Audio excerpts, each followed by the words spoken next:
bonsoir. Au sommaire de ce JT. La déclaration d'intérêt général validée. Qu'en est-il du projet du Grand Stade? Réponse de Jean-Michel Aulas dans ce journal. Qui pour représenter l'islam en France alors que 85% des mosquées de la région ont décidé de boycotter les prochaines élections?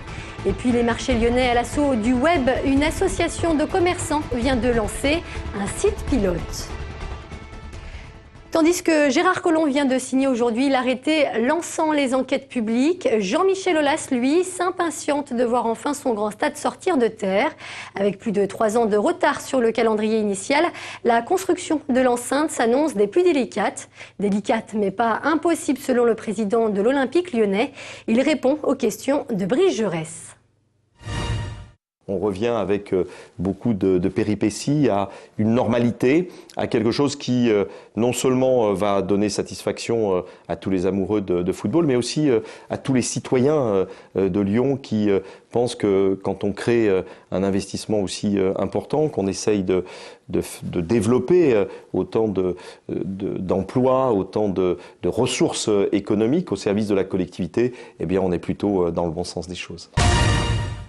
Non, mais je crois qu'il n'y a pas beaucoup d'opposition. Il y a un certain nombre d'associations qui sont liées au caractère écologique et auxquelles nous apportons des réponses. Il y a eu une seule enquête publiée, elle était positive avec réserve. Il y avait un certain nombre de réserves que nous avons prises en compte.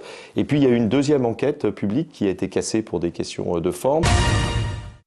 Au retour des vacances, le rapport des enquêteurs devrait être connu et permettre de lancer avant la fin de l'année, dans le 3e trimestre 2011, d'une part le vote du PLU et deuxièmement le permis de construire qui devrait être obtenu avant la fin de l'année pour permettre tout début 2012, je l'espère, de pouvoir lancer cette première pierre qui était prévue fin 2011. Là, on serait plutôt dans le premier trimestre 2012 au plus tard. Une grande opération de sécurisation dans les transports en commun se déroule actuellement en centre-ville.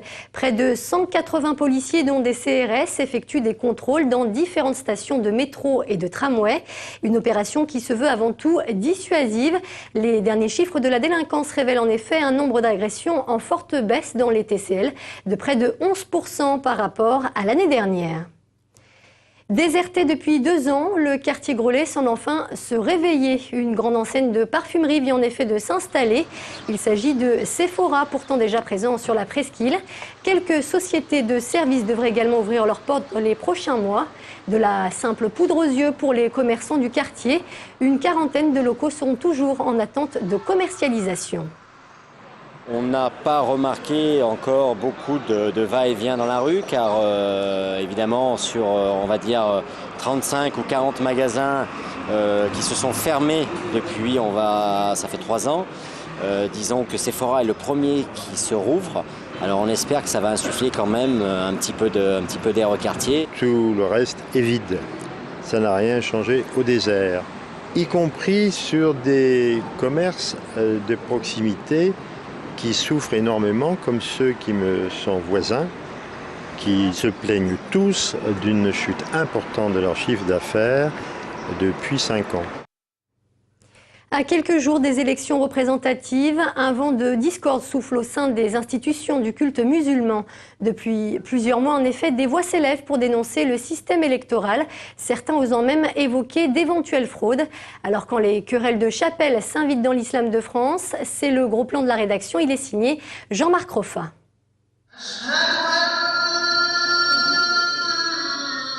Les 5 et 19 juin, l'élection au comité régional du culte musulman se fera sans les principaux représentants de l'islam en Rhône-Alpes. Par ce boycott, les opposants au scrutin espèrent repousser les élections après les présidentielles.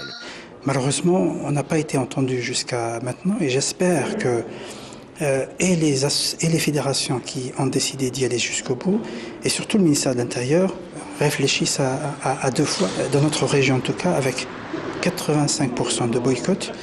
Je ne sais pas ce que vont faire ceux qui vont être élus à la tête de l'instance représentative de l'islam dans la région. Que ce soit ici à la mosquée de Villeurbanne ou encore là à la grande mosquée de Lyon, les opposants au scrutin dénoncent le procédé de calcul des représentants en fonction du nombre de mètres carrés des mosquées. Pour eux, ce n'est absolument pas représentatif. C'est un critère injuste. Par exemple, la mosquée de Lyon aujourd'hui, ce sont 15 petites mosquées, qui ont le même poids que la mosquée de Lyon. L'activité que mène la grande mosquée de Lyon est 100 fois plus importante que ce que peuvent faire ces 15 mosquées mis bout à bout. Ces boycotts importants risquent de fragiliser le futur CRCM auprès des collectivités pour négocier la construction de mosquées ou l'abattage rituel. Du coup, qu'est-ce qui va rester concrètement comme électeurs? Les Marocains et les Turcs. Alors pour être très clair, dans la région Rhône-Alpes, sur environ 250 mosquées qui existent, ça va représenter 37 lieux de culte qui vont participer aux élections. Sur 250, c'est vraiment très peu représentatif. À l'origine du CRCM, Nicolas Sarkozy devra prendre la responsabilité de valider le scrutin ou de le repousser en 2012. Depuis ce matin, on assiste à un véritable balai de cartons et de camions de déménagement du côté de la Confluence. Les 1450 agents du Conseil régional ont en effet commencé à transférer leurs affaires du siège de Charbonnières, direction le 2e arrondissement. Une installation qui devrait être progressive. À noter que le nouvel hôtel de région sera exceptionnellement ouvert au public. Des visites sont prévues durant 3 week-ends au mois de juin. Aime ton marché, c'est le slogan d'une association de commerçants. Depuis un an, elle tente de redonner envie aux jeunes de se balader à travers les étals de fruits et légumes. Son atout, un site internet qui se veut à la fois pratique et ludique. Une initiative qui séduit. Pour preuve, la visite aujourd'hui du secrétaire d'État au commerce, Frédéric Lefebvre. Sur place, Arnaud Fora. Vous emballez ? Non, vous attendez. Tout secrétaire d'État qu'il est, Frédéric Lefebvre, sait lui aussi faire le marché. Et oui, vous savez, depuis ma plus tendre jeunesse, puisque j'ai commencé à travailler sur les marchés. Je travaillais le samedi, mais surtout le dimanche. En visite à Caluire aujourd'hui, il était là pour saluer et récompenser le site internet Aime ton marché, une sorte de cartographie détaillée des quelques 350 marchés hebdomadaires du Rhône. Au-delà de présenter le marché, de dire voilà, il y a un marché telle heure, à tel endroit, tous les jeudis par exemple, c'était de dire mais sur ce marché vous trouvez Monsieur Bonjour qui est producteur de fruits et légumes, etc. etc. Vous retrouvez votre artisan, vous retrouvez votre poissonnier. En un clic, nous c'est un boucher qu'on a trouvé sur son profil. Il était question de spécialité, de quoi avoir envie d'aller voir d'un peu plus près. Des volailles farcies avec des tomates confites et des champignons. On fait un rôti de veau lyonnais, parce que le rôti de veau lyonnais, on est quand même à Lyon, donc c'est un rôti de veau avec des quenelles et du gruyère. On présente le produit, il faut vraiment sans cesse faire de nouvelles choses, parce que pour se démarquer de toute façon. Et c'est un peu là l'objectif de ce site, promouvoir et redynamiser des marchés, boudés notamment par les moins de 30 ans.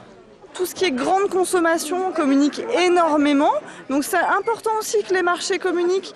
Avec la sécheresse, les étals des marchés n'ont jamais été remplis, aussitôt en témoigne ces Dar Select, au moins une bonne raison d'aller faire son marché.